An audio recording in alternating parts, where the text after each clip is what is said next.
বিশ্ব বাংলা বিশ্ববিদ্যালয়ে অনুষ্ঠিত বিশেষ শিল্প সম্মেলনে রাজ্যের মাঝারি ও ক্ষুদ্র শিল্পর উদ্যোগে আয়োজিত এই সম্মেলনটি বীরভূম ও মুর্শিদাবাদ জেলার ক্ষুদ্র কুটির ও মাঝারি শিল্প উদ্যোক্তাদের উপস্থিতিতে মুখর হয়ে ওঠে গোটা বিশ্ববিদ্যালয় চত্বর।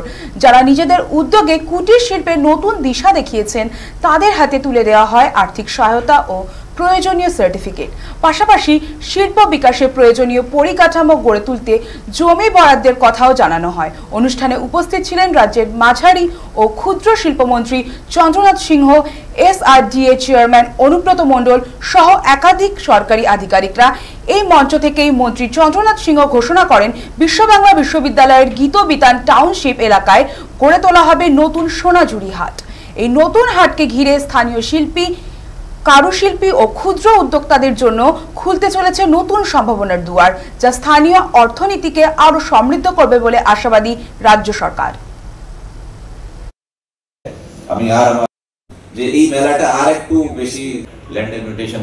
আমার বীরভূমে আমার বোলপুরের মন্ত্রী প্লাস মমতা ব্যানার্জি বীরভূম মুর্শিদাবাদের দিকে তাকিয়েছে এবং মুর্শিদাবাদ তো বিড়ি শিল্পতে বিরাট ব্যাপার, তা বীরভূমকেও দাঁড় করাবে।